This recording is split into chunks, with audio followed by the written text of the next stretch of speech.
So, does he come out? Is he covered in blood? Yeah, Leofton, you finish. You see Harlow. I mean, you all see Harlow come out and kind of confused shuffle off back towards the kitchen where leek and lentil soup is on the last few minutes of simmering. And you see Leofton behind him. Leofton, what's going on? Leofton too looks a little confused, but is extremely relieved he didn't have to murder an old man in front of the littles. So he. Sin looks over. Oh, go ahead. Oh, go ahead. I was just gonna say. All I was gonna say is he's like sheathing his new sword that he was going to use to murder an old man in front of the little, and he's walking back down the aisle towards you guys.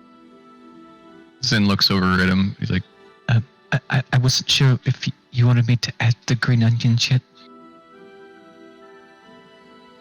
Oh, to Harlow? Yes. Oh, you followed him out of there, right? I followed him out. I was holding vegetables. Okay. Vegetables all the way. Yeah. Just standing in a doorway with an armful of vegetables. He goes, oh, yes, the last few minutes, chop them up thickly, and let them simmer for about 10 more minutes.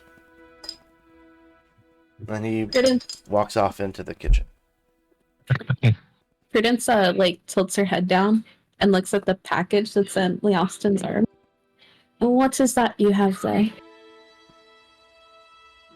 I'm not sure, but the old man seemed to really not want to give it to me. He offers it to her to look at. Can I open it? Jordan. What? I opened the package. Right there. What package? The tent. The little square? The magical tent. I opened it. It is a canvas cube. Yeah, I open it. You look at this cube, it's made of cloth. You don't even know what it is. It's just a cloth cube. Yeah, that's why I'm opening it. Okay. It doesn't have a way to open. You look for an opening, cube, right? and you're like, you don't see a zipper or a thing that says "Open me" or anything like that. It is just a cloth cube. It has no opening. It has, on a scale of 1 to 10, as far as openings, it has 0. We So can't you're hold it. saying there's a chance. Actually, the exact opposite. There's no chance. Can I hold the weird cube? Yes, you may hold the mystery cube. Yay! Poppy grabs the cube, runs away. What do you have? A cube! We're never You going gave to. it to me. Why are you confused? We're never going to see that cube again.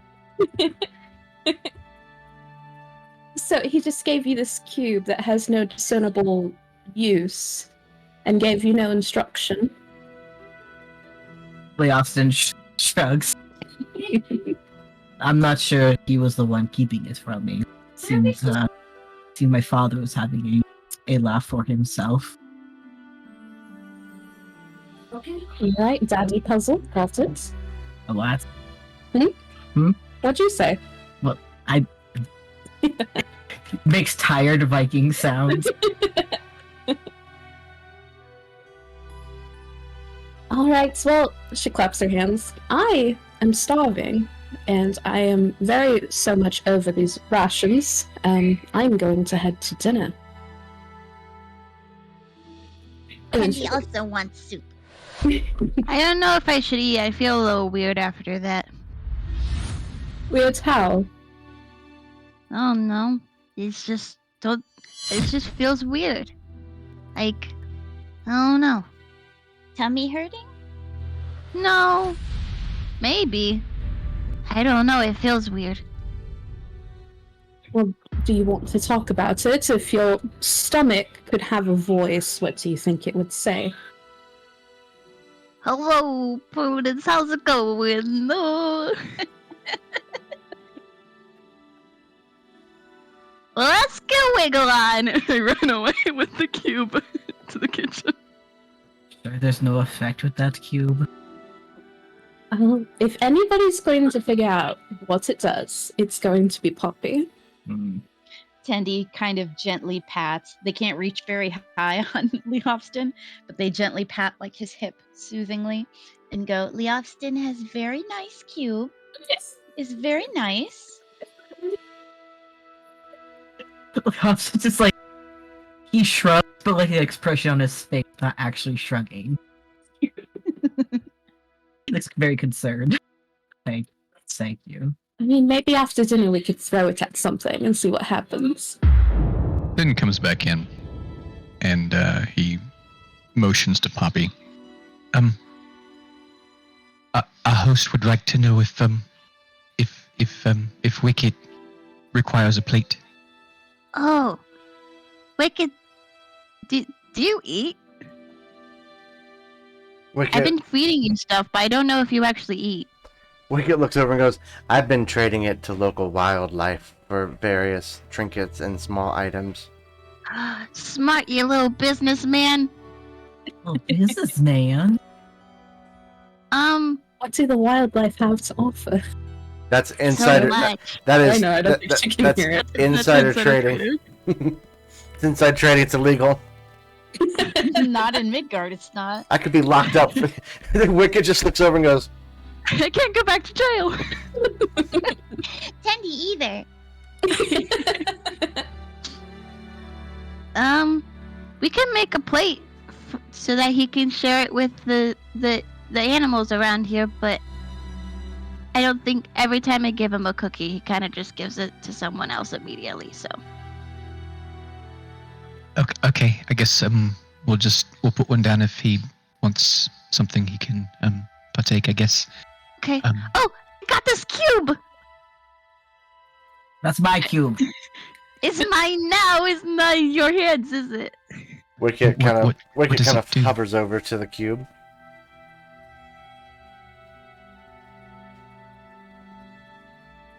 Leofson gives Poppy a don't you do it look.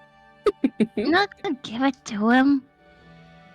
I put it on the ground and tap it with my fingers, thinking something's gonna happen. I pick it up and walk away. I think we're pretty much ready. Just want to make sure that we had enough plates. Okay, thank you for helping so much. Plates for soup? Oh, you need to have a bowl, Satan. It's in the lower cabinet. Here. And points a cane over towards where the cabinets are. Let's be glad he's not eating with his feet. You know, I didn't notice a difference at all in what he said. I thought he said bowl. Jordan. Hmm. Your afterglow. It twitches in my brain. It makes unpleasant noises. Oh no, I don't like that. I'll say you can always turn it down. I don't know what's going on. It sounds good to me. People at home watching this later, if anyone actually ends up watching this, don't hear any music. So. Well, people at home. I'm dodging you that. are not missing out on much. I'm dodging that copyright infringement like you dodge boulders. Like you dodge your love for Leofston in the beginning of this campaign. And every time Tendy asks about it. But say she's not doing any dodging. Yes, she is. But talking about it, yes. Actually doing, no. So Sin is in the kitchen. Are we all with the old gentleman who is making us soup? I would assume that we were still. I mean, you guys were in the somewhere in the place, but Sin came back for you. So I assume that you guys just followed me. Yeah, Let's Tendy go goes eat with plate Sin. soup. Yeah, Leofson follows. They look like plates. They're a weird shape, I guess. So you know, some bowls are obviously bowls, and some plates are flat, and these are Best like bowls. plates. And they're just very large and Curve. look more like plates than bowls. Just goes curve.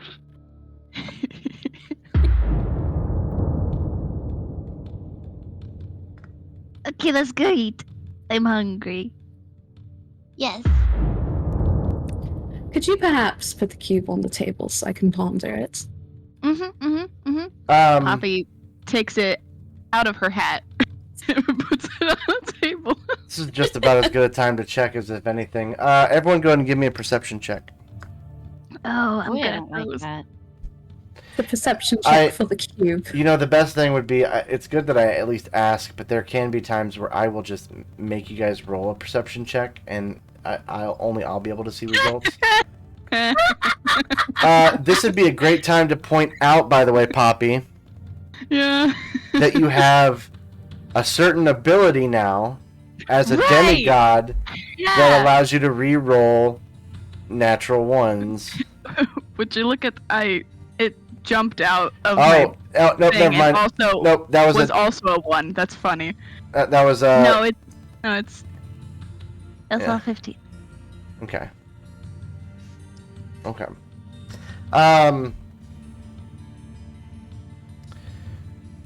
Prudence, Tendi, Leofston, Sin. You hear something. Don't hear it. Cool.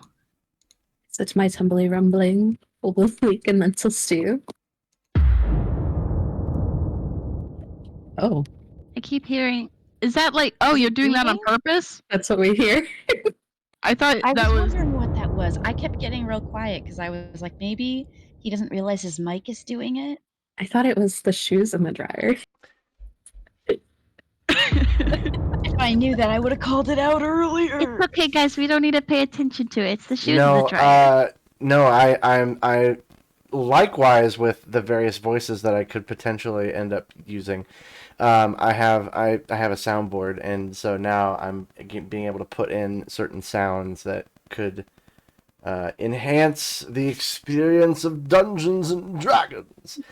But so the four of you heard this, and heard this at least by the second time, because you weren't sure. Harlow plays Spotify way too loud in this temple, but you hear and you feel this the ground shake a little, like maybe vibrate under your feet, but you hear an impact of stone on stone. Harlow, is there somebody else in the temple? Is it like actually shaking the ground? Like imagine if you put like your phone on vibrate and then you didn't step on your phone, but your phone rested on top of it. Where is it coming from? With there being no windows in the kitchen dining room area, it's not coming from here. So out somewhere. Yeah. Did sorry, I didn't mean to interrupt you. Did you hear Sin, Jordan? Mm-hmm. Did Harlow not answer? Well, okay. Then I guess repeat what you were saying then, because I thought I did. We've had many problems with my mic, that's why I was curious.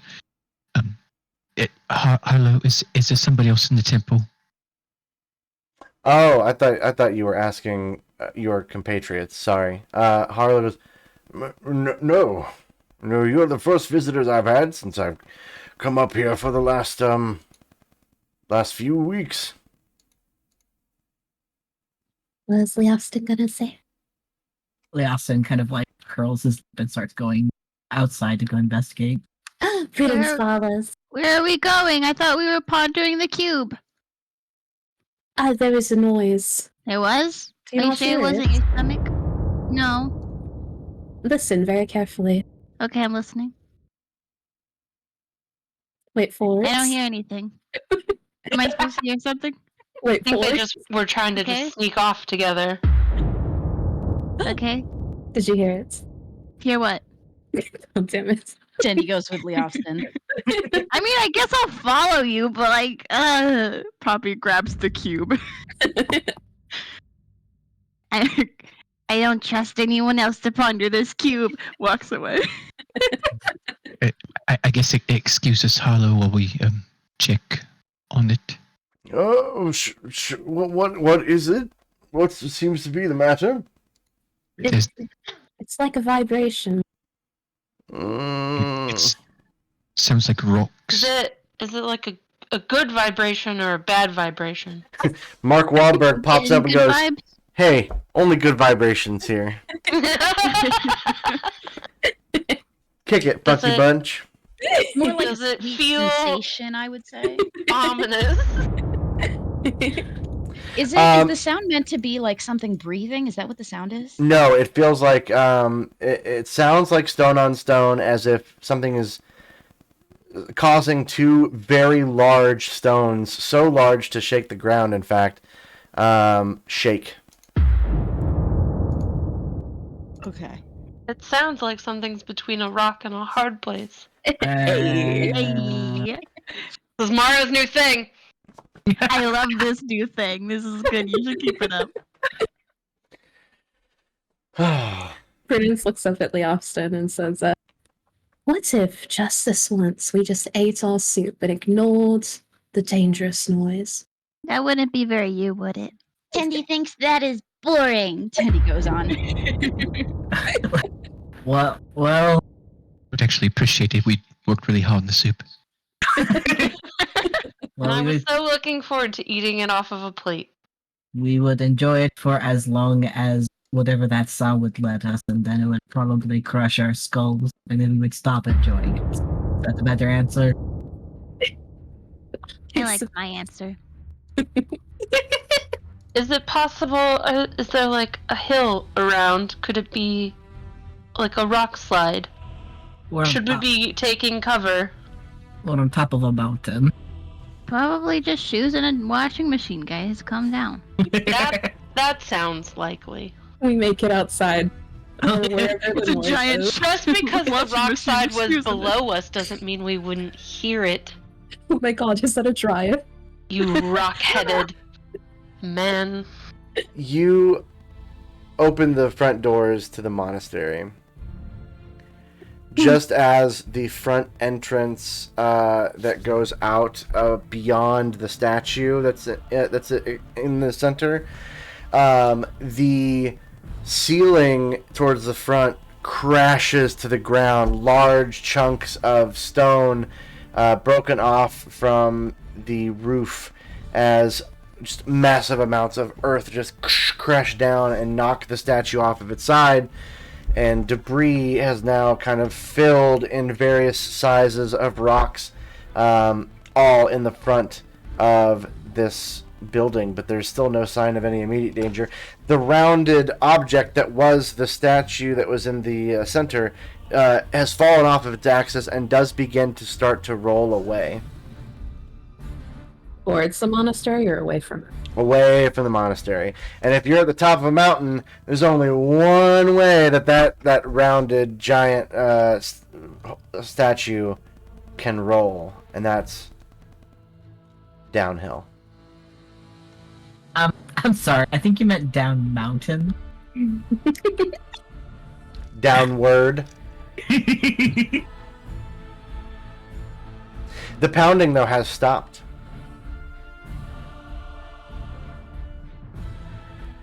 Is there Oh. any... It Sorry, looks go like that ahead. statue's heading down the mountain. What knocked it down the mountain was But if it just wants to go on a walk, Maybe we should just go check just to make sure, I guess. on the statue? It's already halfway down the mountain.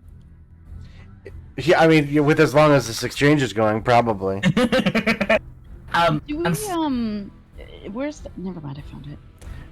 Can you describe what we saw one more time? I'm so Yeah. sorry. So upon entering through the door, or exiting throughout the doors to the front of the Temple of the Gods, through those double doors, you recall seeing a oblongish, rounded statue of the snake that was eating itself, and pillars holding up this stone roof that you've seen. Only collapsed in one other spot, which was like a bath type area, and that was kind of more on purpose. But as the doors open, as they open to where you see the statue, the roof from where the statue is to the front just collapses. All forms of rubble and stone debris scatter all the way up to your ankles, causing rocks of all different shapes and sizes to cover this area. The blow of all the rubble causes this snake eating itself around a globe statue to fall off of its axis and therefore be pushed towards and rolling towards the edge of the monastery or the temple itself, and soon to go down the very steep mountainside. Question. When we initially saw that, did it look as if it was so dilapidated that it was at any moment going to collapse, or does it seem as though something caused it to collapse? I would say that you are fairly certain that although this is a very old temple and the archway coming up that was by itself, it was just a lone archway, was partially missing one of its legs. Even the archway hooking over has been able to withstand the elements of being on this mountaintop. The stonework here is very finely made, so something had to have caused this sort of collapse. I have 2 questions. Let's start with the first one. First one, the traits that we just got. I don't see anywhere on that page if it says how many times we can do it. Is it like a once a day situation? For what trait? Like my divine eyeball thing, where I can see if there are creatures nearby. I want to use that, but I don't even know if I can only use it once or what. What was the name of it? Look, divine awareness. Special eyes. Okay.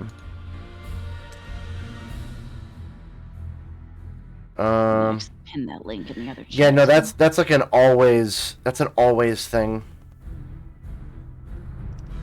Oh, so I don't have to use it, it's just on? For divine awareness, yes. Oh, am I aware of anything? You are at the doorways of the monastery? No. I want to go out and see. Nothing else is destroyed, it's just kind of that thing and then the damage in its wake. Yeah, like the roof and some of the surrounding columns that have kind of crashed down. I want to look up on the roof. Okay. And make sure there's nobody up there. Tendi, hold on. Tendi makes their way out and is almost where the statue is. Where you still have cover from the stone roof above that hasn't collapsed. And as you approach, you then begin to sense that there is something that has, as if sort of coming at a very quick speed, as if it were to have jumped. Stone, you think, it's been a second or two that there hasn't been any large chunks of stone that have fallen loose, from this collision, when all of a sudden a large, immensely large being made nothing but stone lands and crushes the rest of the pedestal that was holding the globe in place, and its back is to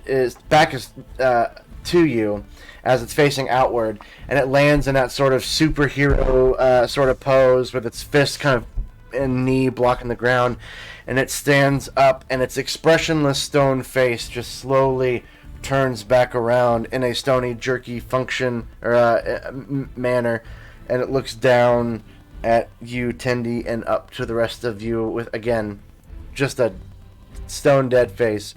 Imagine the Titan Watchers on the Dragonflight Island, for an example, or any of those stop animation Rudolph the Red-Nosed Reindeer type things with the jerky movements.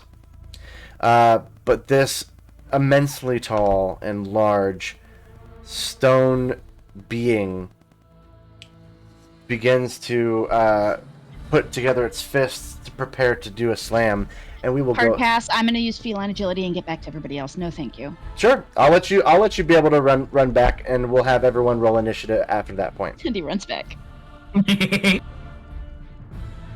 Hey, do we know if the direction the boulder is headed into is there like a town That's a good. full of people. That's a good question. I figured I would get to have an ability, a time to chime in with the chaosness of sorting out the cube, and just the general week and a half of so far unhinged D&D sessions, where I'd be like, contributing that two people go, I now declare this town in the name of my father, Sir Reginald, and then all of a sudden this boulder comes by and just knocks him clean away, and then the only other person goes, well, I declare this land in the name of my father, and that starts a brand new town based off of, there's nothing out here. It would probably roll out to the Ruthenian plain at this point, or get wedged in a bit of crag from the mountain.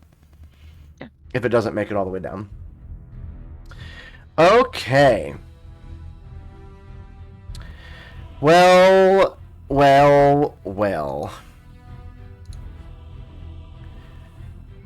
We will go ahead. You know what? Let's do this.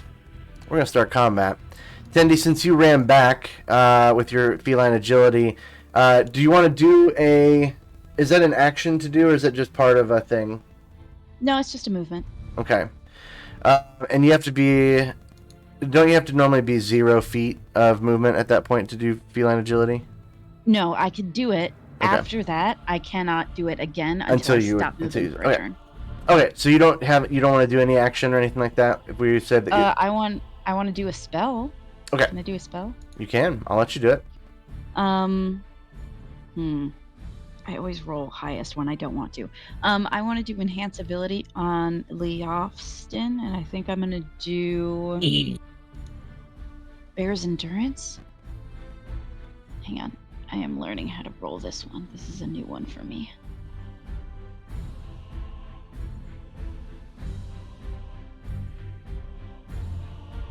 Can we tell if this thing has like an intelligence to it? I mean, not just off the cuff. You can't tell. Someone can be able to do probably I'd say either a history or arcana check to be able to determine anything about this particular being. Oh wait, what did that do? Oh no, that's fine. I'll do a check. What were the two checks? History or arcana? Yep, one of the two.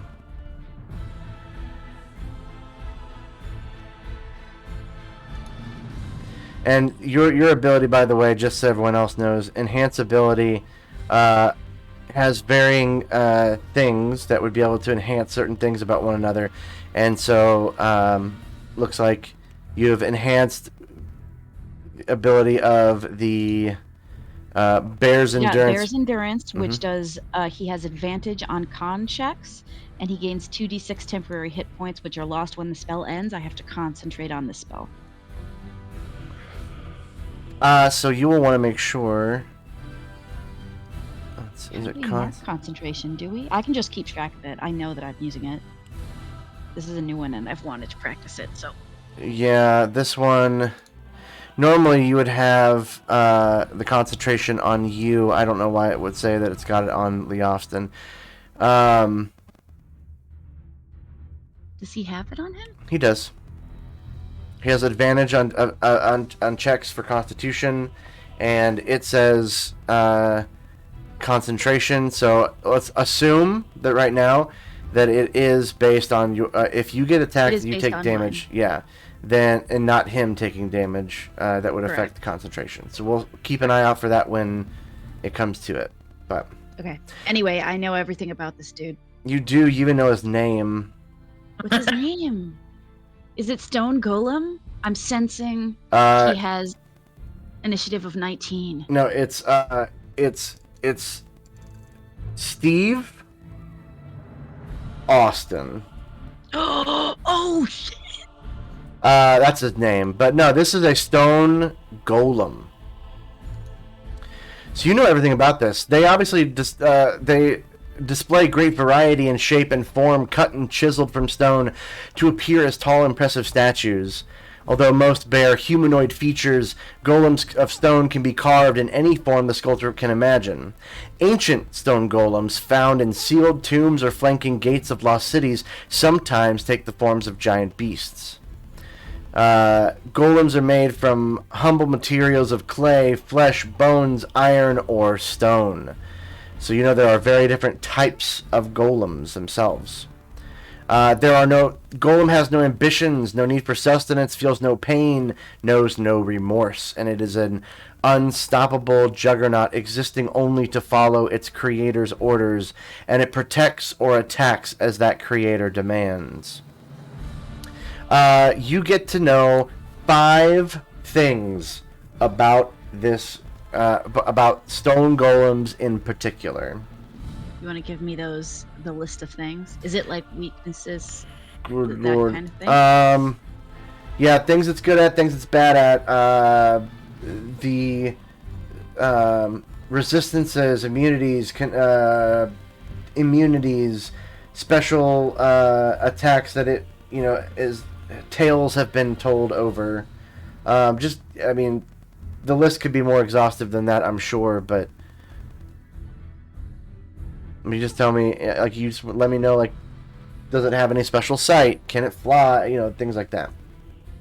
Give me what its special attack is then, as one. Golems are, as they are magical beings of physical property, they have a ability to potentially slow their targets.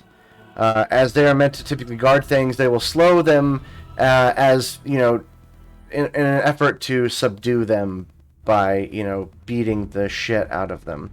But this sort of ability can affect beings that get too close to it. But it is not a guaranteed thing. So, this ability is called Slow. It's able to slow creatures that are surrounding it, possibly. Is that physically, or is that just a magic thing? It is, do they physically grab you to slow you down, or is it just magic? Magic. Okay, cool. What is its resistances? It has 0 resistances. What is there a specific kind of damage it's weak to? It has 0 weaknesses. Is there a way to tell what its master is? No. Okay. And what kind of damage is it immune to? Whew. Okay. Poison, psychic, bludgeoning, piercing, and slashing from non-magical attacks that aren't adamantine. Oh god, that was too fast. Psychic, bludgeoning, piercing. So poison and psychic.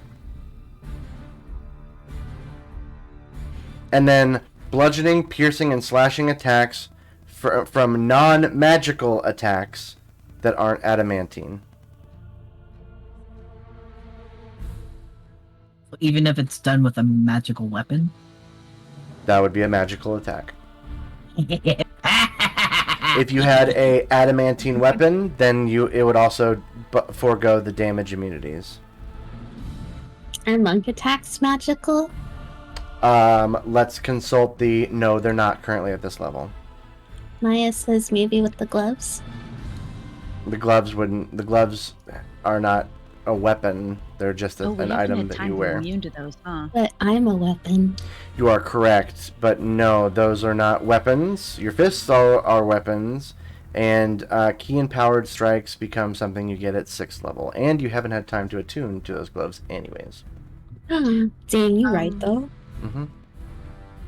Tendi tells everybody all of the things that I put in the chat, and warns that they have a master, so it's probably not acting alone. Even if we don't see a master around, something's attacking us for a reason. That's a lot of information in 6 seconds, but okay. Tendi knows. Tendi is sorry. Okay. So you are able to run back to your group, enhance Leofson's abilities, giving him bear's endurance, and educate in a moment's notice many things about this stone golem that is here. What its purpose is, you don't exactly know yet, as it has just landed, but it has seemed to obviously damage the temple itself. Out of curiosity, does Sin actually still have 12 wounds? Yes, you It does. haven't had a short rest. Oh, no. Okay. How did you get those? Oh, from your dad. Oh shit. Daddy, Why are you bleeding? daddy issues. What did that old man do to you in the kitchen? You really need to get better about chopping your vegetables. I can throw him a potion next time. The knife was really dull. I know a mushroom man cutting who it can with a sell butter you knife. some good knives. All right, Tendi, has your turn ended? Mm-hmm. I'm pushing the button. It's just frozen. Okay. We go to Oh, there it goes. Sorry. Mara. We Looks got like this baby girl. you all will get to act before this golem does, since Tendi ran back so quickly. Oh, so fast. You are muted, by the way, Jamie, if you are talking. I double muted myself. Oh, no. All the way. All the way. How far away is this thing from us? About 30 feet. Okay. I'd say 35. So I want to come out with a bang. Oh, yeah. Let's just go So ahead and say that this D&D session is not sponsored by Bang. Go out with it. Bang. And how big is it? It is about 25 feet tall. How wide is it? It is Round. about. What's its circumference? It is 13 feet wide. Okay. I'm gonna cast Erupting Earth at level 3. Ooh. Choose a point you can see on the ground within range between its feet. A fountain of churned earth and stone erupts in a 20-foot cube centered on that point. Each creature in that area must make a dexterity saving throw. A creature takes 3d12 bludgeoning damage on a failed save or half as much damage on a successful one. And The ground in that area becomes difficult terrain until cleared. Could you link that for me, Ooh, please? There's a I little just link drag button it? next to it. And you There just it drag goes. in chat. Okay. Level 3. Assuming it's all in alphabetical order, I'm just trying to see if I can find it. I put it. Are you looking on mine? Yep. I put it in prepared spells level 3, so it's above. Oh, you wouldn't necessarily have to do that. You would just click on it to prepare. But that's for now. That works. I don't that know works. what I'm doing. Hey, no, if it works for you, it works for you. Okay, so you see a point within 120 feet, and a fountain of churned earth and stone erupts in a 20-foot cube centered on that point. I'm assuming you're centering it on him. Yes. On it. Yes. Okay. Them. It needs to make a. It is the only creature in that area, and it must make a dexterity saving throw. Yes. Okay, and that's a DC. What's the saving DC of that? So if we were to look at level 3, it is 11. Dexterity DC 11 for the save. It's 8 plus your proficiency, which is base 11, and then it is your wisdom modifier, which is definitely bigger than that. It's a 16. Okay, there we go. Because you are the first person to have a 20 in their stat, if I'm not mistaken. Hey! It's always the shy ones in the back! Okay, so yeah, it's gonna make a DC 16 save. Oh boy. Oops, sorry, I didn't mean to click on that. No, you're good. You used the spell, so mark off that spell slot. It fails, so it takes 3d12 bludgeoning damage. Booyah. So you would just you take that red lightning bolt Oh, and yeah. drag it up to him or it. It is genderless. Whoa.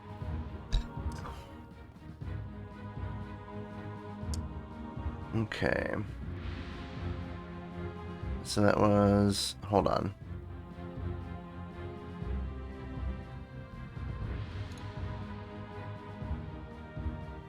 Oh, hold on.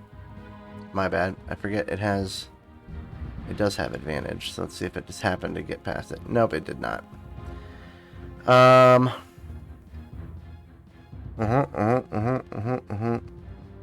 doesn't make it immune, though. So that is 22 damage, you said? Yeah. Okay. Yeah.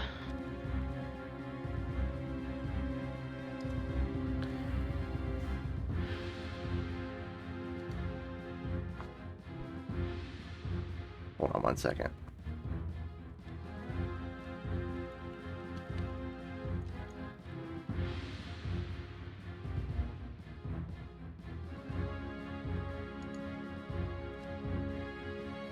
I didn't expect this to be a... This might just be a Fantasy Grounds thing. Is this the song from Hellcard? No, this is by Midnight Syndicate, which was like an original role-playing soundtrack for Dungeons and Dragons back in like 3rd edition. Why do I know this song? As we've listened to it in combat several times. That is also true. Okay, I'm gonna make the ruling now that it goes ahead and takes it will take all of that. It has something where it says it has an ability that called magic resistance, but so I will. Yep. Anyways, it now becomes the ground that it's on is difficult terrain, correct? Yes.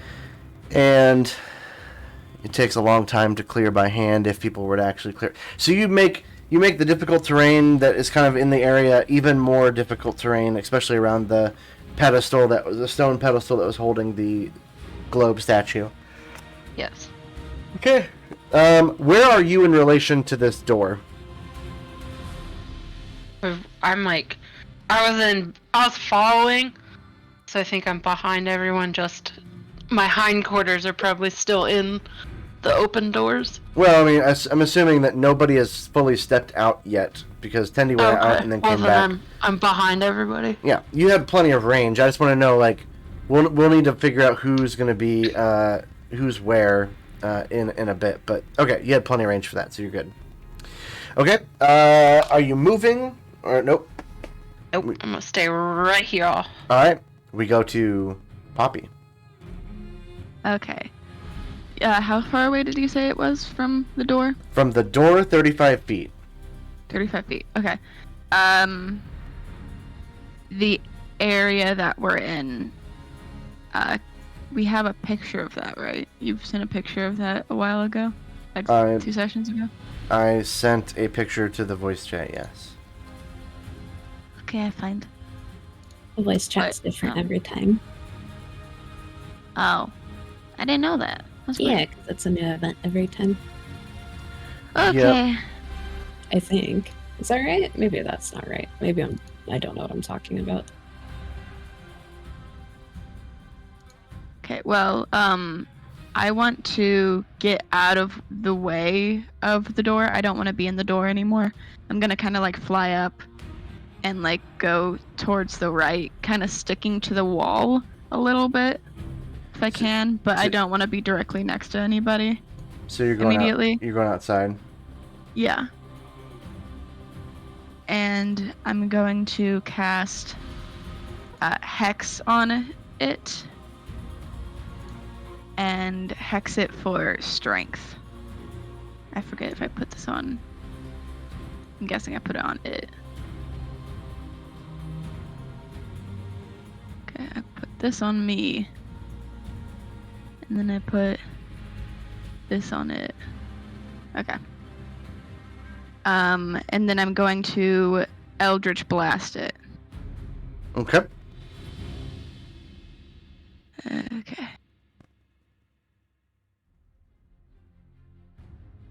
14 misses. It really hovered on that 20, though. I'm gonna just point that out there. It was like, yeah, no, rejected. As You got a it high initiative. as it adjusts its footing from the rocky terrain created beneath it in a fountain of exploding rock and earth, the shot sails over its flailing arm. Well, Gonna try to hide now. That's all I can do. So. Okay. oh wait. Okay. We go to Leofston. Okay, so if it's 35 feet away and there's difficult It's doubling, I'm just letting everyone know where it's at in relation to the front door. If you think you're 10 feet back from the front door, then it would be 45 feet to get to him. So the thing with Theater of the Mind is letting you know where the where the door's at. You tell me where you're at behind the door, because assumedly we can assume that Tendi was at the door to go and come back.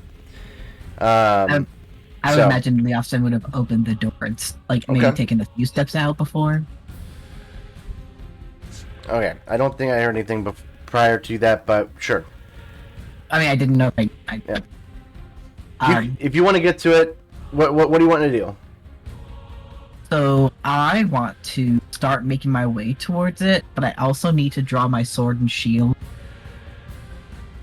And well, drawing your sword can be part of your action of moving.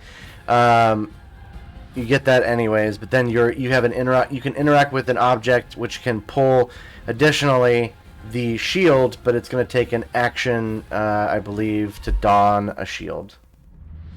Exactly. I'm trying to figure out how far away I am, what I can do, if I need to use a dash or not.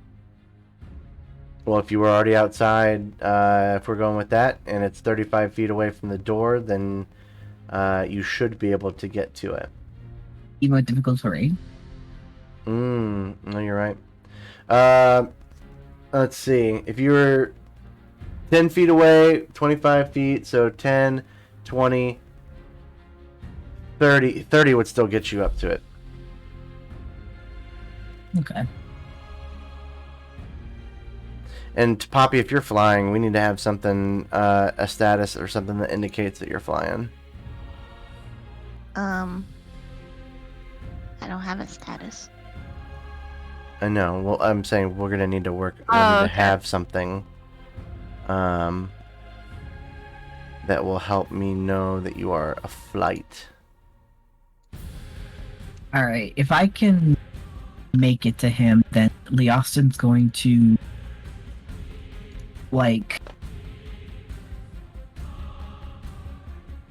start charging, but as he's charging, he takes out his the moment blade in particular, and it's still in its other sheath, and he still has Landbreaker in his hand. So what he does, he just kind of jerks the moment blade and throws the shield, the sheath off onto the steps behind him as he's running.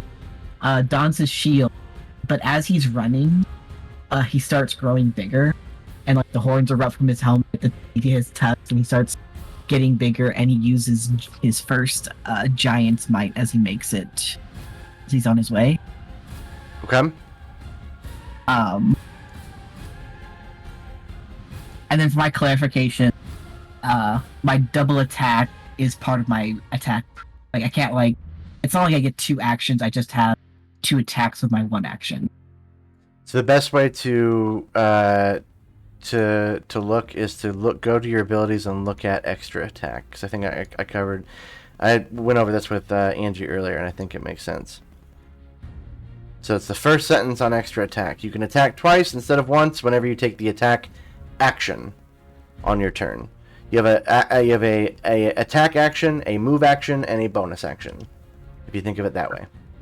Okay, so I have already moved. I have attack is taken as action has been taken as my shield, and I have bonus action. So I believe I am done. So Leofston's going to get up in this guy's face and put his shield and get ready for some business. Okay, so it's my understanding that you have just your shield equipped. I guess he was doing both at the same time, or can he not? Can he not? I remember you saying something about throwing the sword away or something, but No. So, Moment Blade is still in the extra sheath that came with it, or did it not come with the sheath? it didn't come with a sheath. Okay, I was imagining it like with a sheath with this like a belt wrapped around it. Okay, that's fine. Then sheath part ignored. So as he's running, he prepares. He gets kind of like cool flourish, whatever, like cool dude. Flips the sword in his hand and charges with the sword and shield. Moment Blade. It's so cool. Okay. Give the man a sheath. You can. Poppy can make him one out of leather. Yeah! I'm gonna do it. I'm writing this down. Okay, so you can get to it. You had. Let's see if you had the sword out. It took the. You're equipping the shield. Yes. Yes. Okay, Yes. so then you are face to face with it, but not really able to. You're not able to attack then. No, but Got he's in his face and ready to go. You got it. I'm picking up what you're putting down. Speaking of which, with a lot of P's, Prudence, we come to you. I only have 1 P. It's just the one. What are you talking about? Alright. Prudence slips her mask from the side of her head over her face and exhales a plume of hot breath into the winter sky. And then she charges toward the golem, sliding under Leofston's arm, and strikes it once, channeling her ki to its detriment. And then she repeats the action again, another strike, manipulating her ki to inflict necrotic wounds. That's not the end of my turn, but I'm gonna start there. Yeah, we'll throw one punch at a time and see what happens. Where punch? Where hand? Where punch? Hold on. Where my punch? Where my hand? Hey, handies are attached to the armies. I know, but I only see dart. It's been so long since we fought.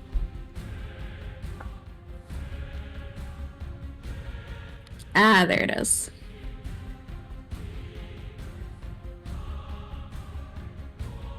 First punch. Punch strikes true against the rocky body of the stone golem of Steve Austin. So then So you uses Hand of Harm on him. And that's necrotic damage. It says untyped. also have And punch damage? Boop. Okay. I want to bring something up. Okay, what did I do? What? No, it's not what you did. It's what we didn't do. Okay. So your martial arts die increased from last level, from a D4 to a D6, right? Sure. So Hand of Harm. Yes, Jordan. We went through and updated it for the regular stuff, but we didn't update Hand of Harm. Hand of Harm is when you deal an unarmed strike, you spend a key point to deal extra necrotic damage equal to a roll of your martial arts die. You rolled a D4, and it should have been a D6. Oh heck. How do I fix it? Just want me to roll a d6? Roll a D6, and I'll just add. Don't add it onto him. Just roll it in the chat box. Okay, so 5 instead of 6, which is fine. 5 necrotic damage, and then your regular bludgeoning damage. It says the Hand of Harm says type untyped. Is that supposed to be necrotic? Yes, it's supposed to be necrotic. You want to fix it, or should I fix it? I will fix it real quick. Thank you. Ignore the roll that just happened. No, I'm kidding. Okay. I've So forgotten. you notice that the hand, your hands, when it kind of darkens with this energy, you deliver the blow, and the shadowy sort of necrotic energy kind of absorbs quickly into the stone and snakes its way through. But when your hand removes from the fist punch, your actual bludgeoning fist punch did nothing. But the necrotic did, right? Yes. Okay, cool. That's what I was hoping. Mhm. All right, so she's just gonna do it again because that's the only vehicle for which to deal that necrotic damage. So, whip. 20, baby. There you Let's go. go. So this is going to be. So yeah, there's the punch, it's critical, but then also I suppose if you, well, I guess that's be up to you. What's up? Remember, to me? remember, if you're doing Hand of Harm, we need to change it before we start rolling dice on it again. Oh, I thought you changed it. I'm sorry. I added necrotic damage. I did not do. Okay, I'll roll another d6. I'm sorry. I thought you changed good. it. Okay, so 5 plus 2 is 7.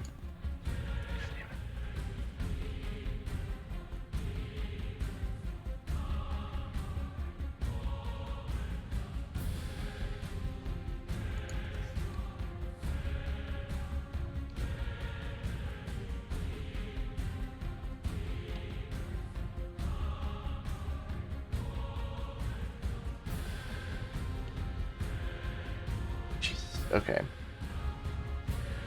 There we go. Yeah, for some reason your ability for damage immunity is for some reason cutting through.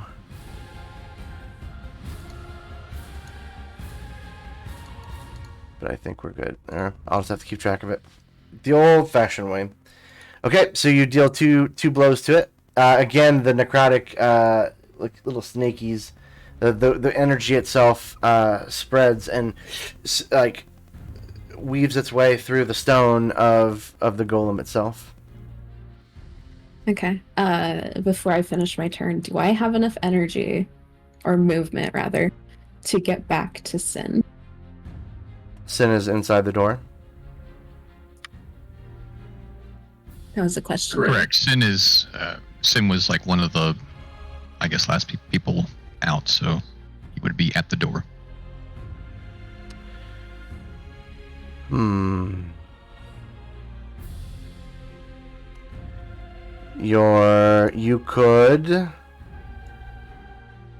haven't used your bonus action yet.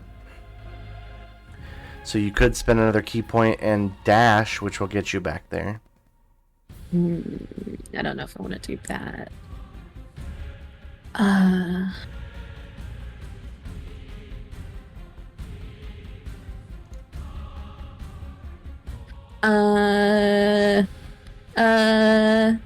don't know what to do. Can I put myself on dodge? Is that a thing I can do? You used your action, your primary action to attack. Mm-hmm, So dodging could be, you could spend a key point for patient defense, which is to use the dodge action as a bonus action. Otherwise, it would take a regular, your normal action to do so. Okay, I'm not going to do anything else. Okay. Prudence will look up at Leoxton though and say, "There isn't much I can do." And then You did your best. Get behind me. Okay, Sin, looking at the commotion, seeing his friends all run out and charge the giant golem, Sin will reactively go for his smaller hand axes, but then remember what Tendi said. And then he will slowly reach up for his new axe of many strikes. Yay, And listen to Dendi. unsheath it and then charge towards his foe and make his first attack. All right. 40 feet. So 40 feet. Hold on. I want to get behind him if I can. Hold on. I have to.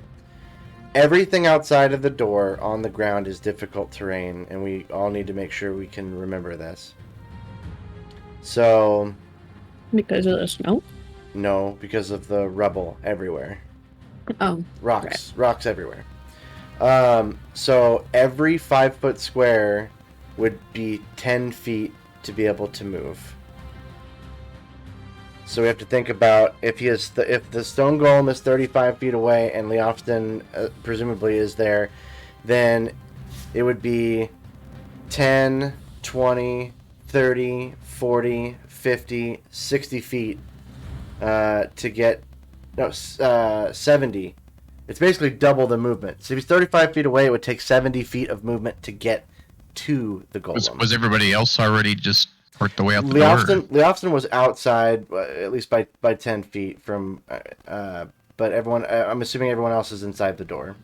So that actually would have meant that unless Prudence dashed, Prudence would not have been able to get there to deliver those blows.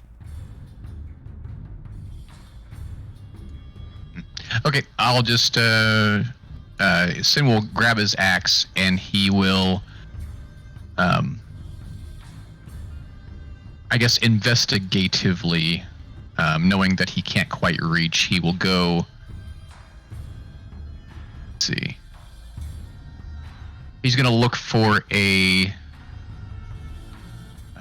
weakness. He's gonna look around for a weakness. So he's only gonna go about.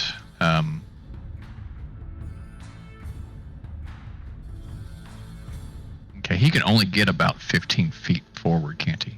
No, he has 40, so you can only get 20 feet. So I'm gonna go the full 20 feet. With just your move, yeah, you can dash and you can move another. I mean, you have 40 feet of movement, which can get you part of the way there. Okay. If you dash, then you'll be able to get there. But okay, yeah, I will dash. So I will get myself to that point, but then not be able to. That'll take up my action. So bonus action will be Hunter's Mark. I'll do that. Bonus action Hunter's Mark? Okay. Yeah, let me put that on here. While you're putting that on here, Prudence, since it would have had to take you a dash to be able to get that far to do anything, I will let you be able to get behind Leofston if you want to do so, rather than next to Leofston and adjacent to the golem. She's between his legs. Oh, okay. Yeah. Why I would have thought anything otherwise is beyond me. It's tactically advantageous. You're gonna hit it in the stones? It has no stones. Okay, so you put Hunter's Mark on. Got it. And yes, it works on him, or do I put it on myself? I'm pretty sure it's on him, right? Let me go to your page real quick. Hunter's Mark. Bonus. So you see the effect, and it says damage D6. C is for concentration. Roll and self. It's for self. Okay, so it goes on me and not him. I will remove it from him, so that way he does not have Hunter's Mark. Okay, then I'll put it on myself. Yeah. Okay. All right. And with that, that's all that I can do. How close am I to him right now? So he's 70 feet away. Yeah, and you can move 80, so you could be on the left side or right side of Leofston. I'll let you choose. Okay, I will be on the left side of Leofston. Okay, so you guys remember where you're at. You're Leofston sends to your left. Prudence is right in front of you, underneath the kilt or stone kilt of the of this golem.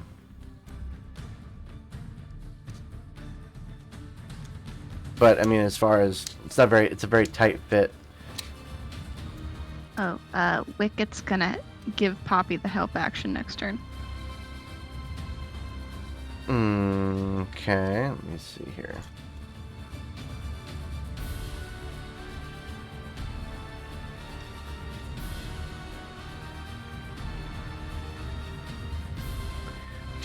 I might as well just go ahead and pull this up here.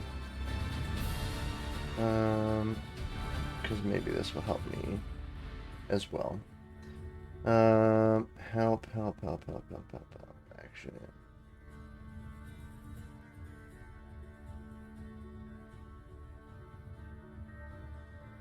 Okay. Well, how does Wicket help Poppy?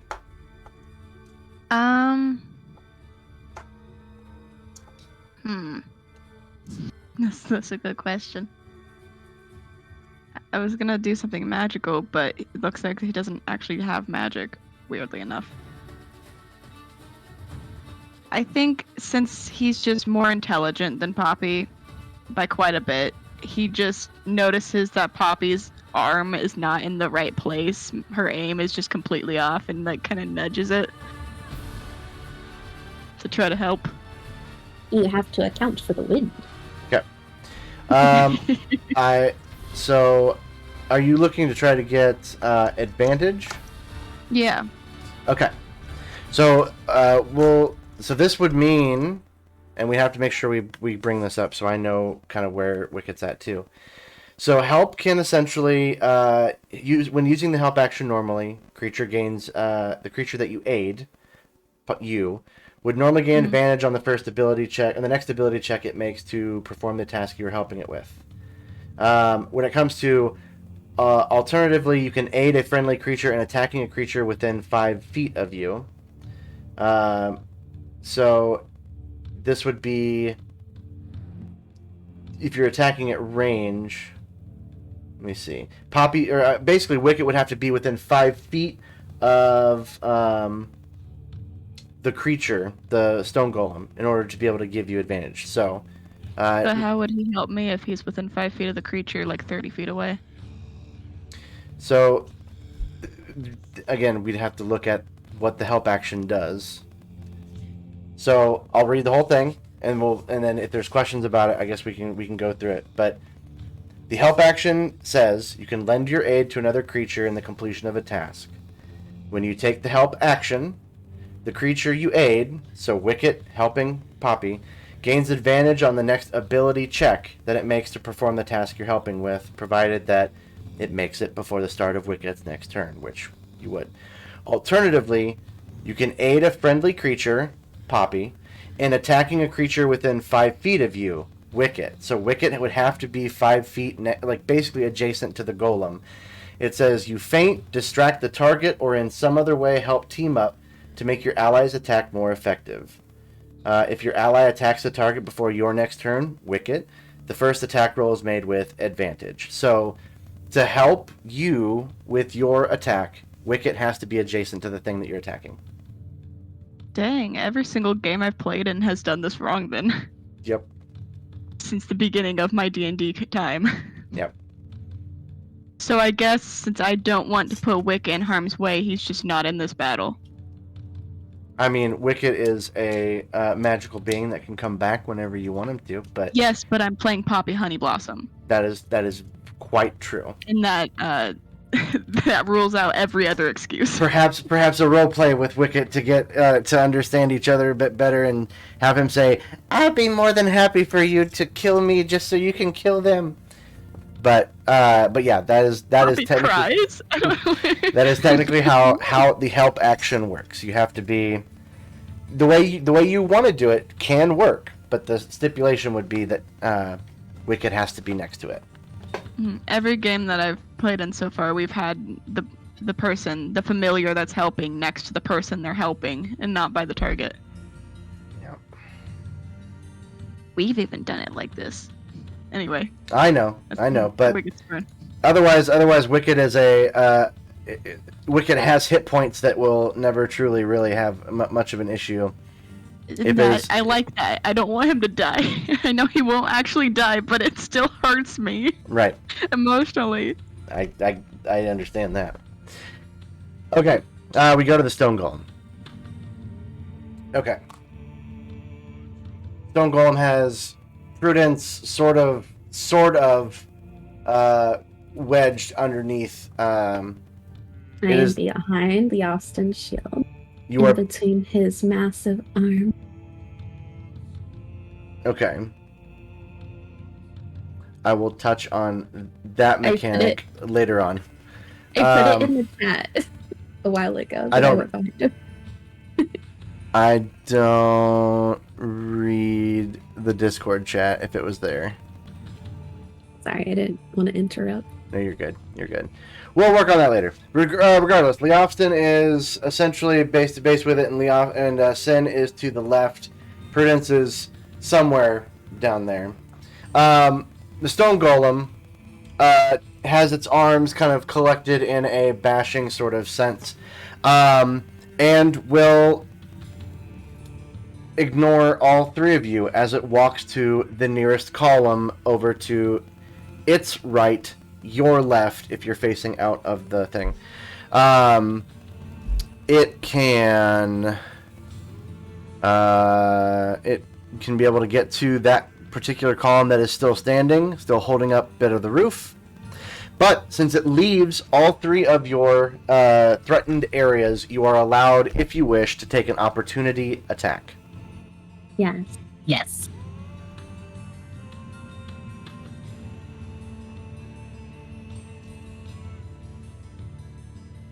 Jeremiah. Jeremiah didn't say anything, but he's the first one to roll, so good job. You didn't roll it on top of it, though. But that does hit, yes. Okay, I'll go ahead and just damage on him. Jesus. Whoa! Hello?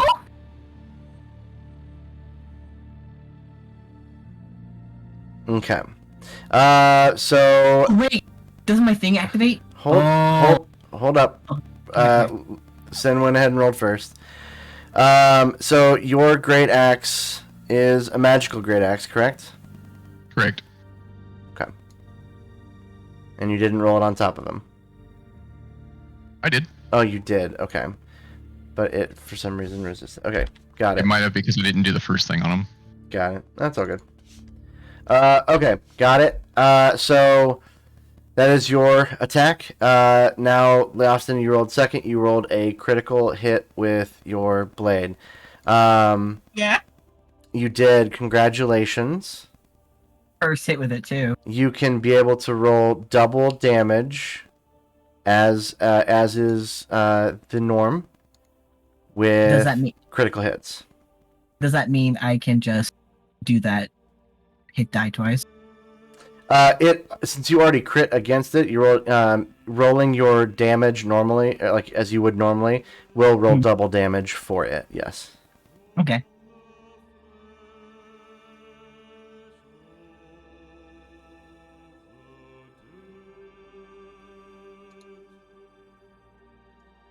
Okay, 16. Man, tell you what, nothing math's better than a DM on a Monday night. Okay, so the good news is you crit. Bad news is hasn't been an hour. You haven't attuned to Moment Blade yet. Really? Come on. Okay. Guys, we started this scene as you just walked out of the hall. It has not been an hour. I promise you, this scenario, the fact that I rolled a 20 the first time I've ever used this blade, I'm never gonna roll a 20 ever again. It's not gonna happen. That's not true. Manifest, manifest. I'll write that in my manifesting journal if that's the case. I'll hold you to it. You roll another 20, it's clearly fiction. But yes, you did do double damage, and since the sword is magical, that still is going to be able to do damage. It's just the abilities itself does not become beneficial. I had a question before I attack. Okay, yes. Can I use Hand of Harm on it, even though it's an opportunity attack?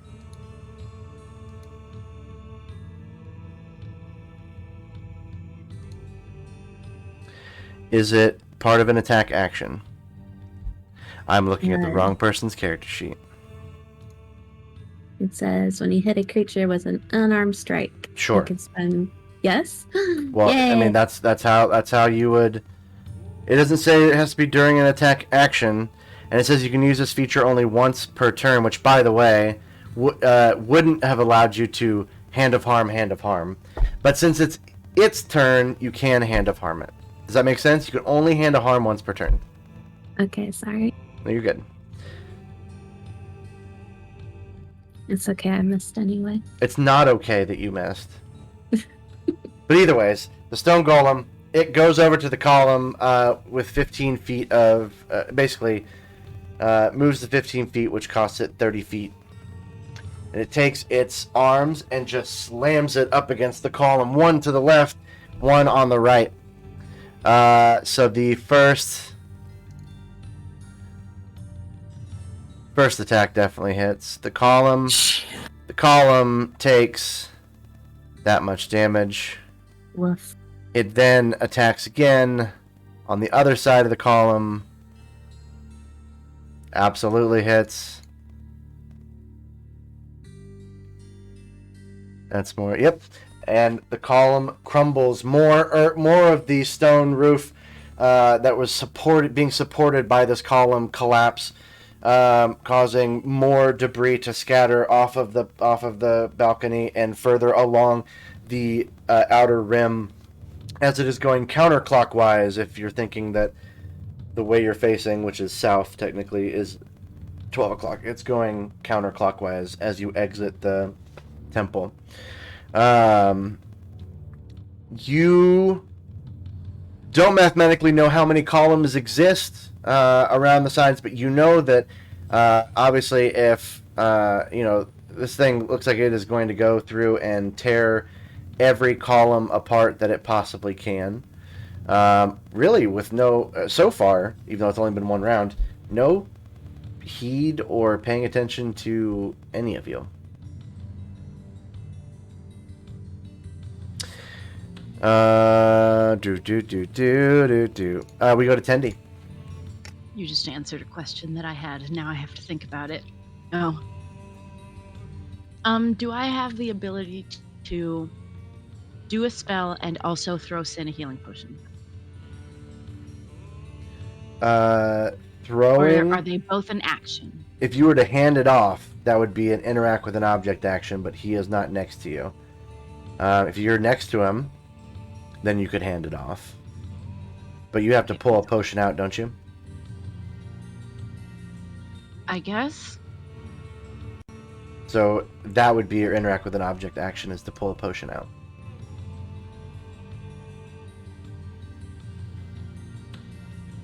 So you could pull it out and throw it, but then you wouldn't be able to cast a spell.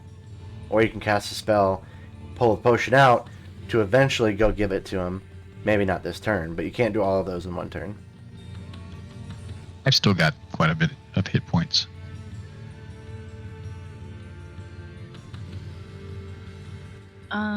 Yeah, then I'm gonna put Bardic Inspiration on Poppy. I feel so honored. Tendi says, use Wicket! Use him! Kidding. And don't forget to just tell me before you're gonna use it. Mm-hmm. Okay. Okay. So you bonus action is for Bardic Inspiration, right? Yes. Okay. So you can still interact with an object, pull the potion out, Mm-hmm. and you can. What's your speed normally? 40? It's high. It's 30. So you could start making your way downtown, over to Sin, but you wouldn't quite get there. The golem has obviously since then moved 15 feet over and is again not seeming to pay attention to anyone that was clearly ready for battle in front of it. So you would not be adjacent at all to this giant. You would just, if your intent is to give Sin a healing potion, you could get part of the way there. I have a question about concentration. Can I do other spells that are non-concentration related while I have a concentration spell up, or does it end the spell?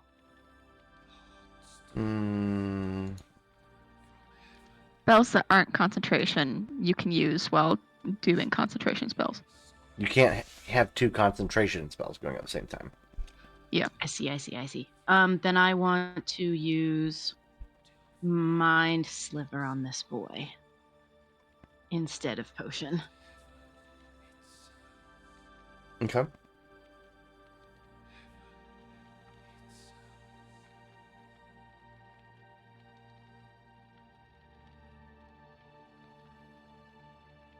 That looks like a success. That he saved, or? Mm-hmm.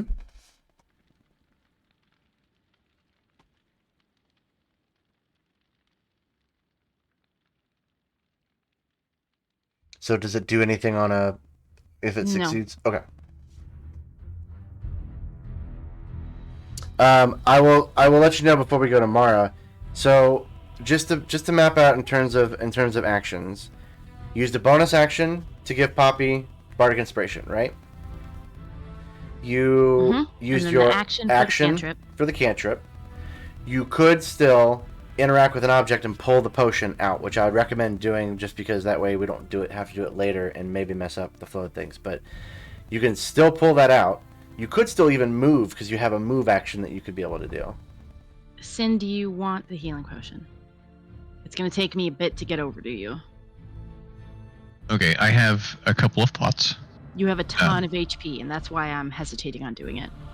Right. I still have plenty of HP, but you're gonna basically have the potion and holding it there. I guess it could work if I run and grab it, and then go do whatever I'm doing. But I think that would take I think at this point, it's really not necessary. If I start to get really low, or like anybody else, you could give me the potion, then somebody else really needs it later. Yeah, that's fair. I'm not going to do anything with the potion right now. Okay. I'm not going to take it out. Okay. And you're going to stay within the door? So the pillars that he's hitting are the pillars that are holding up the door, right? Like, he's attacking the building and not us. The structure of the building, yes. I want to know why the fuck he's doing that. That's really weird. Yeah, I should probably move into the terrain a little bit. Okay. So I think I can get 15 feet. Mm-hmm. Yeah, I'm gonna do that. Okay. All right. We go to Mara. Mara, you're inside the doors. This golem has kind of moved almost out of line of sight from where you're at. You can still see it for any sort of range magic, it would have cover, but you see it kind of just slowly just over, and you see the dust and debris from more rocks and such falling to the floor. Is anyone still close to it? I know Prudence was underneath it. No, it moved 15 feet away, so there's nobody that's adjacent currently. Okay, I'm gonna step outside the door and just enough to have good vision. Okay.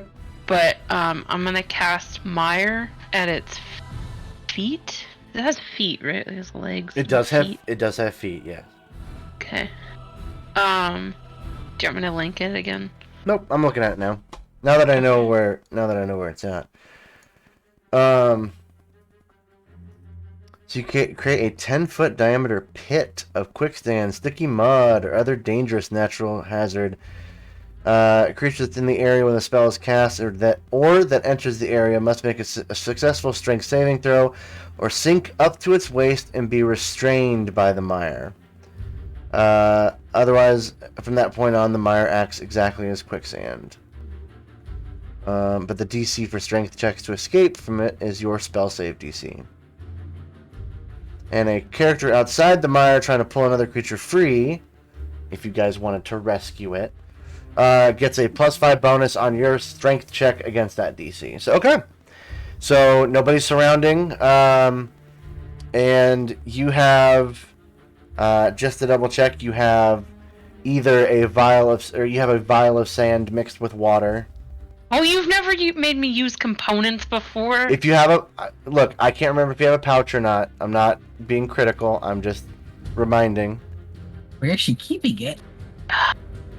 I think you have. Backpack. I think you have a spell component in her pouch. saddle. You bitch! People aren't going to be in that saddle, so she's using it for storage, obviously. It has pockets. While everybody else was taking their turn, she crumbled up some rock into sand. I'll take it. Perfect. And mixed some water with it. Alright. I will take that. I will keep in mind components from here on out. He just starts spitting into her hand into the Yeah. dirt. Just spitting in it. Yeah, I know you guys do appreciate when things are a little bit easier, but I did say the training wheels are off. So I'm not saying you're not casting it, but I'm saying we'll need to be mindful of those things coming forward. Yes. Jordan, Pippa disapproves. Well, Pippa has No, not it's given fine. me. It's Pippa's, fine. I like a challenge. I just wasn't Pippa hasn't prepared. loved me in all the times I've been there, so I disapprove Technically, of I Pippa. do have chalk. I am fine to use my chalk. That's kind of sand. It's fine. No, you cast it. It's fine. So he needs to make a Okay. strength saving throw, Yes. or sink up to its waist and be restrained. It has advantage on saving throws against spells or other magical effects, but Well, I hope he's got buttery fingers. But also, he is suffering from Hex, which gives him strength disadvantage on checks. That's checks, but not saves. For ability checks, yeah. Yep. Not saves. So, alright, so let's go to the mall. Let's go to Meyer. Go to box lunch. I want to go to box lunch so bad. No! A white man! Didn't her Alright. save be higher? I tried. Yeah, Her save's not 11. I know, Should be it's like 16. 15 or 13, Oh, it's 16? oh, that means that her spell is successful. Oh. Oh, yay! Weird. What? That's worded wrong. Not wrong, but weird. Wait. I what? rolled it from Mara's sheet. That's why it says it's a success. Oh, okay. It was using wasn't it using her dice or my dice? I can't remember. Either way, it's a 16 and it got an 11, so it fails. It is in it is up to its waist and restrained at this point. What's the slam that it did it attack me? Mm-mm. Come on and sit. And welcome to Japan. Yeah, I don't know what the slam was for. No, that's what I saw. Okay. Yep. Hooray! So restrained.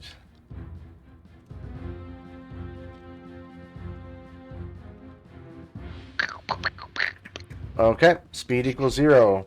It cannot move out of there until it makes a strength check to escape, so it cannot be able to head towards the second or the next column. Does it speak? It has not in the 12 seconds you've gotten to know this creature. So it's just sunk down into the ground. It's not. Does it react in any way? I mean, it obviously quickly falls, about half its height, so it's sticking still 13 or so feet out of the ground, and it's like up to it's just trying to get itself up to finish, and it's just struggling right now.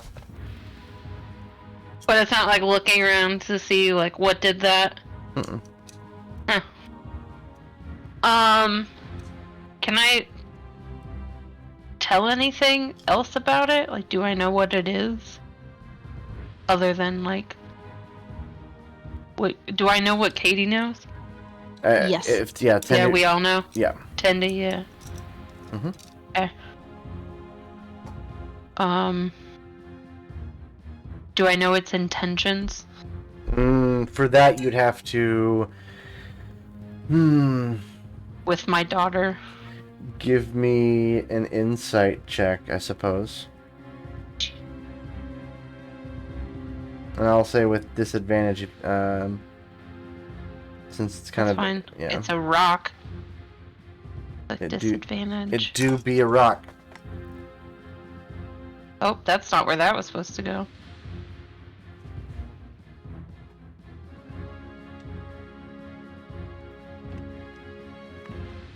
No, did you go with disadvantage? Okay, I did. 11. Your best guess is, judging by what Tendy said, if it follows the directions of its maker, the directions weren't to clearly be here to kill you guys. Is it an elemental? Do I know that? You do not.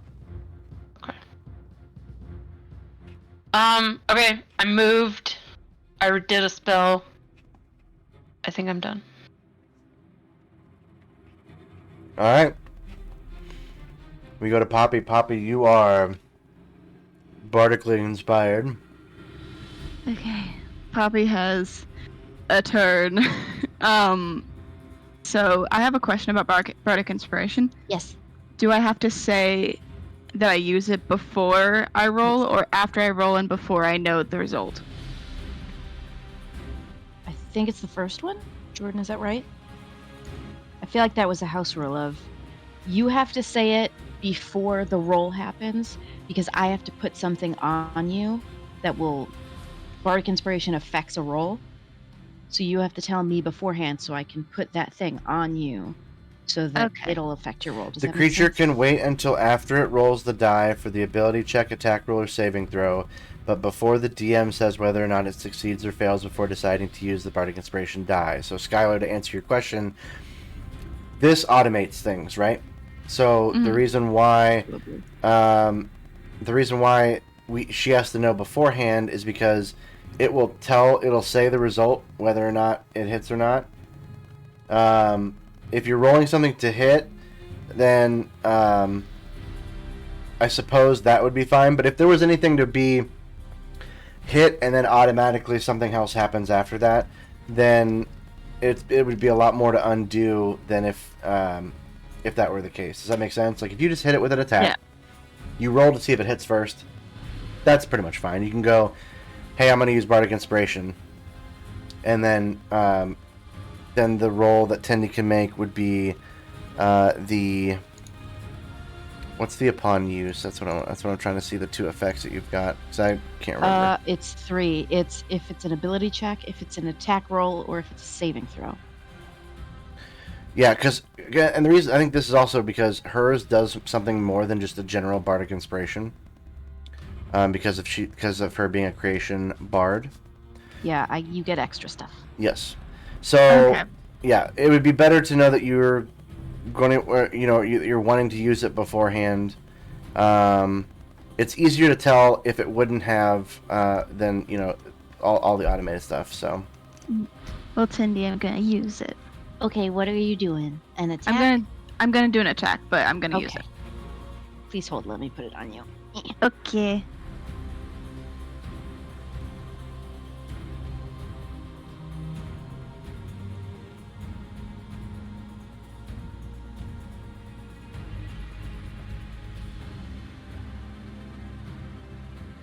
I believe that's the bitch. Yep, that's the bitch.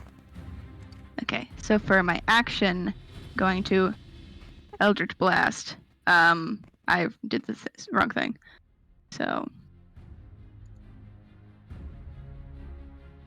29 to hit. Holy cannoli. Okay, I did it. Does something happen when when bardic inspiration is used to hit, Tendy? I am doing my best. Hang on 1 second.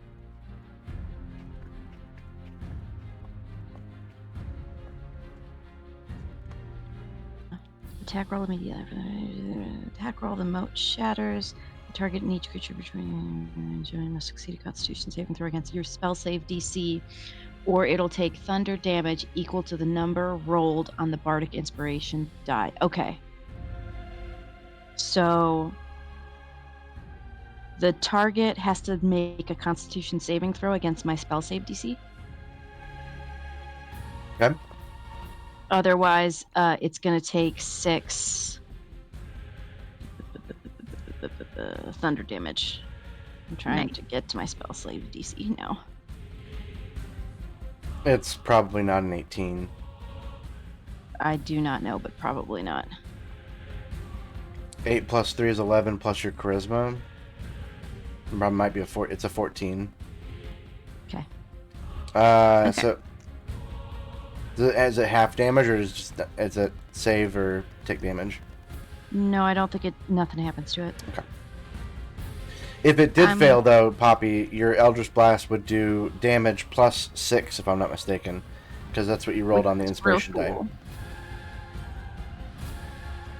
That's real cool. Yeah. Okay. It's cool. I'm sorry. It's so complicated. 15 points of damage. Nice. We're smacking this guy. I'm going to use my Meta Magic Adept, both of my points, to quicken spell. so that I can do a spell as a bonus action instead. And what I'm gonna do, dropping Hex, is I'm going to enlarge Leofston. Oh! Okay. Which this is only possible because you're only able to get this big because I did this after you did your large thing. So you want to Okay, I put this on Leofston. I want to be tall. Leofston grows even more. you want to elaborate what even more means, just so okay, let me pull this up to read it. So you cause a creature or object you can see within range to grow larger or smaller for the duration. Enlarge, the target's size doubles in all dimensions and its weight is multiplied by 8. This growth increases its size by 1 category from medium to large, for example. If there isn't enough room, the target to double in size, the creature or object attains the maximum possible size in the space available. Until the spell ends, the target also has advantage on strength checks and strength saving throws. The target's weapons also grow to match its new size. While these weapons are enlarged, the target's attacks with them deal extra 1d4 damage. So would that stack with Giant's Might then? Unless my last campaign played it incorrectly, it should. you've got both effects on you. So you become large, right, with Giant's Might. Hell yeah. And then you become the next size up, which is huge, which would be essentially the roof comes up to your thighs or your waist or your hip. So you now are you can clearly see over the entirety top of the Temple of the Gods. Gosh, is it in who's been up there to clean it in all these years? It hasn't been Harlow, that's for sure. And there's you see that there's been snow that has been dissipated, and there are some boulders up there, indicating from a rolling pattern that this golem may have started attacking this well before it crashed through the roof. Okay, and that's my turn. I want to be tall. It's funny because you are a giant and Poppy is 3 feet tall. So it's really fun to see each other next. Now you are supersized. Oh. Superly Austin. Okay. So as he's growing, Lee Austin kind of looks at his hands, is like, I'm not doing what's happening. Realizes it was Poppy. He just gives her the biggest hell yeah grin. But he try to be careful because if he steps on Prudence at this size, there's not going to be a Prudence anymore. So he looks down at Prudence and kind of nods towards the temple, and with his biggest of boy voices, get Harlow, get into the cart.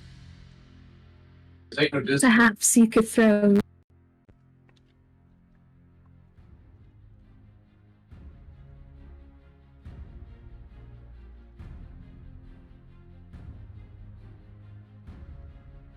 Oh. I will get Harlow. Hold up. What is going on? What happened? My Discord decided it was going to restart. Or just the video portion of it, it kicked me out. I do have money, but it told me still to take my broke ass home. So has the recording stopped? Recording hasn't stopped. Okay. So they often told Prince to get him, and then Prince to get him. I'm a little surprised that she didn't fight him back with me. You're just a heads up, you're very non-clear to hear right now. Oh, sorry. Am I better right now? A little bit. Yes, it kind of fades off at the end of your words usually, but you're good now. It's because I'm looking away. So with this size, is like the golem under the roof, or like since he just broke the piece off, like we often I can mean, reach him without like. Yeah, the area that the golem's in currently is, still uncovered by the roof. Okay, and I would be able to reach him at this size, right? How's your back? If you bend at the knees, maybe. Back Oh, hurting. you're old though. You're back. Oh God. Leostin. I mean, Leostin still stoops down and like. So wait, how big am I compared to him? Okay, so just so you get a rough idea. Uh-huh. If you were looking at a grid, a large creature takes up. You take up regular Prudence takes up a one square, 1 by 1, just 1 square. A large creature takes up a 2 by 2. A huge creature is a 3 by 3. So 15 feet by 15 feet, but obviously like height-wise is a little bit different. So it is now again 13 feet out of the ground because half of it has sunken below in this mire that was cast by Mara. You said 13 feet is underground. 12-ish. 12 and a half. We'll do 12 and a half because it's 25 feet tall. Okay, so I don't have to worry about like wrestling him quite yet. So you're like 40 to 50 feet tall. Me? Yes, because you are roughly double the height of a large creature. Oh, okay, I was thinking I was like 16 or 17. Fuck You yeah. could just steppy. Oh. Just steppy him into the Step on my ground in the head. mire. Well, the problem is my boots aren't magical. So, steppy... Are they made for walking? Because I heard that's pretty magical. Well, let's see. You go from what's your normal size?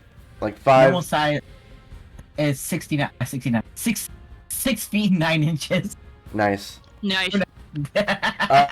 Okay, so then that essentially doubles to 12. Let's say 13 feet. And then that doubles again to 26 feet. So you're just a little bit. You are as tall, for your record, you are as tall as a storm giant.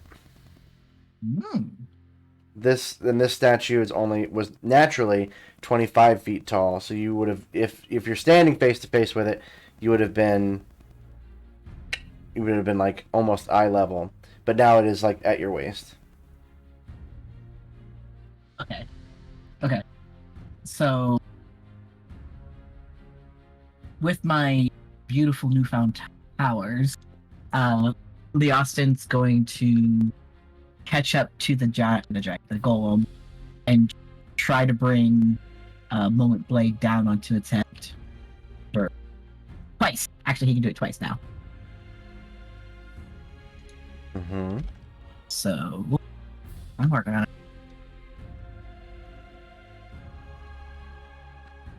Oof. That is going to be a miss for your first swing.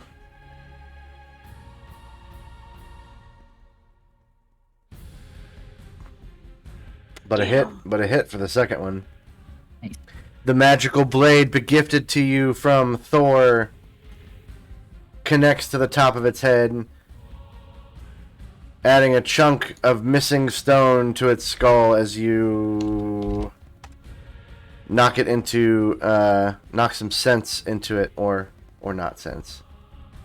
Did it also add my giant's might? Giant's might adds extra 1d6. I thought I had it activated. You may not have. I got one of them ticked. That doesn't necessarily mean that you added Did it. you drag it Because up? you've got to drag the damage 1d6 roll self to you. I didn't. Okay, I'm sorry about that. You're good. Roll roll a d6. Jesus. Okay. And that is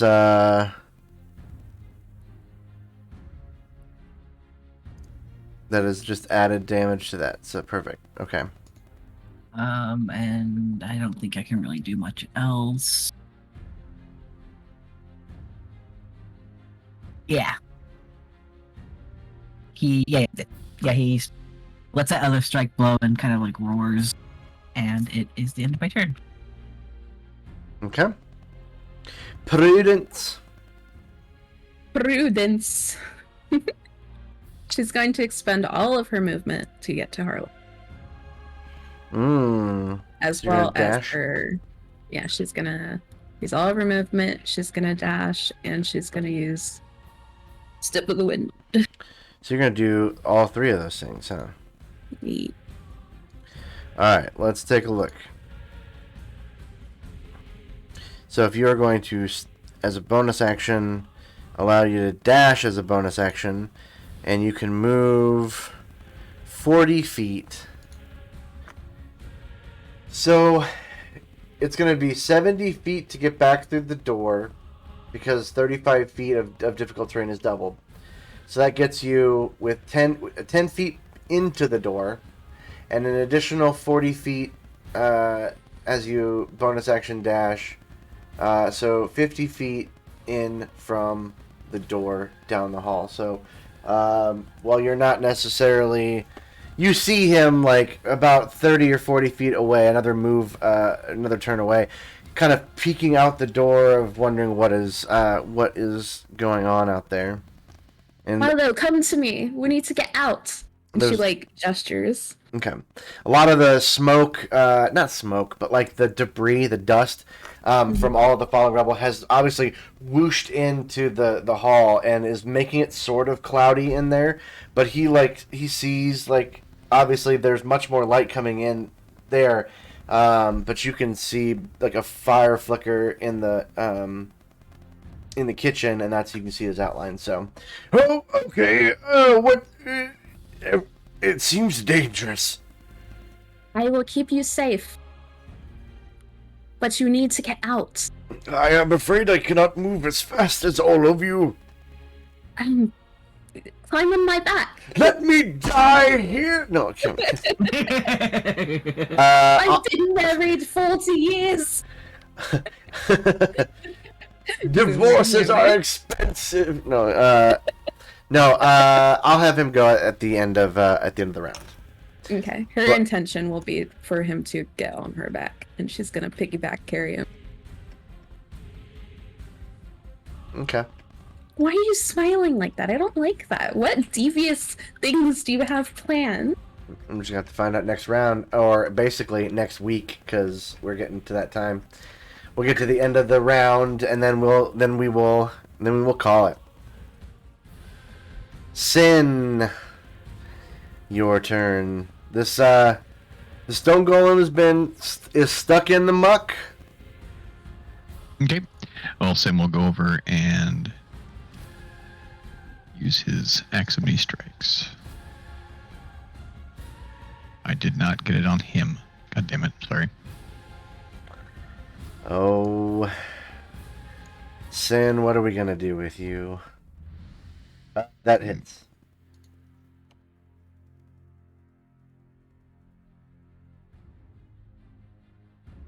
$10? That did not add the extra d6 for my...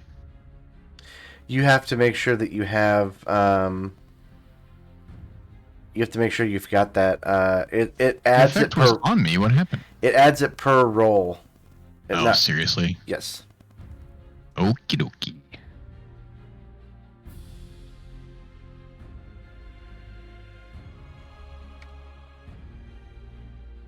There's that, and I'm gonna do my swarm, my gathered swarm as well.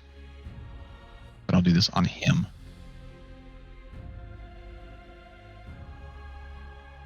What just happened? Oh, I see.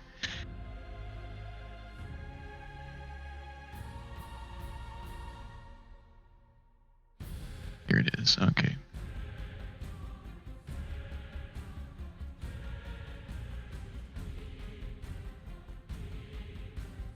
sure why it did 2. Oh, wait. No. It should only do 1. I don't know why it did 2. I don't know why I did 2 either. Oh, I bet it did 2 because because of Hunter's Mark. See, now, and now it's gone. They're both the same. Yep. Yeah, it's funny. Okay, so it's just a 4. You find that the insects doing their piercing damage does not appear to do anything to it. Okay. That would make sense. Okay, I'm going to go ahead with another strike of...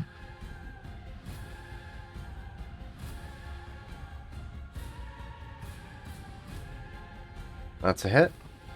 Okay, goddamn it, I didn't hit the... Just a second.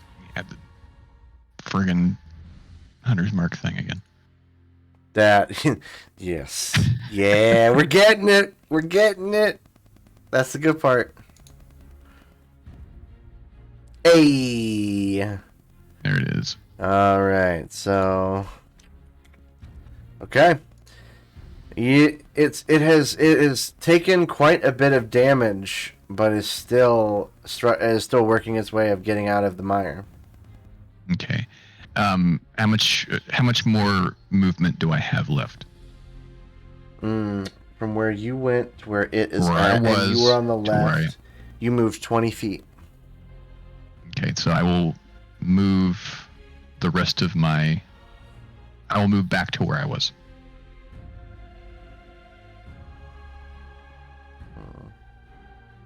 I have 40 feet of movement, so I should be able to move back where I was? Yeah. Okay. Yeah. I'm debating. Okay.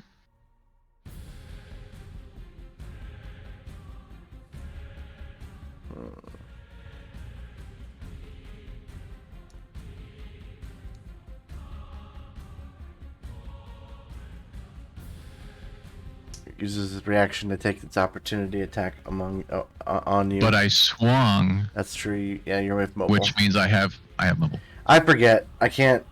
All good. Yep. All right, Wicket.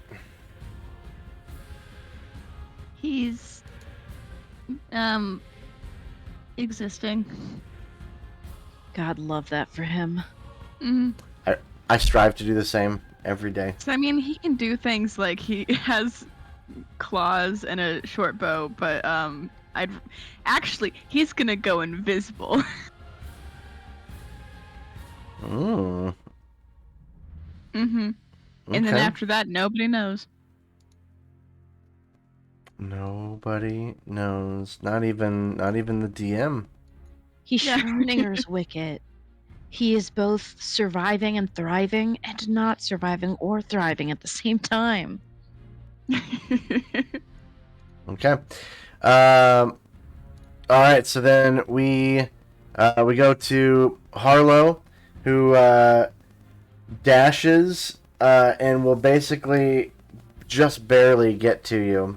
It takes him 20 feet times 2, which is just enough to get to you, and he is already in a huff of trying to make it in a hurry, coughing and wheezing with not only his normal adjustment to the Temple of the Gods, but now this place is filled with dust. It's going to take him months of just hitting every nook and cranny to get this place cleaned back up, and he hasn't even seen the outside. As Prudence kind of does the whole like, I don't know how you do it, but you'll be carrying this man on his back, and you will be at half movement for doing so, because that is essentially you are moving somebody. So My movement's still fast as fuck, boy. 20. So I'll just be normal. 20 feet. So you move as fast as he does. So that's why they say you're only as fast as the weakest, as the slowest person on your team. Makes sense. That's not what they say. No, they say you're only as fast as the Prudence who wears lightning shoes. Okay. I thought the saying was you're only as fast as fuck boy. It could be. But we will find out if the roof caves in or if the golem will get out of the mire based off of 2 third-level spells that your druid was able to pull now that they are level 5. But we'll find out So if proud it's of you, Mara. if they're able to if you're able to get out of this pickle next week.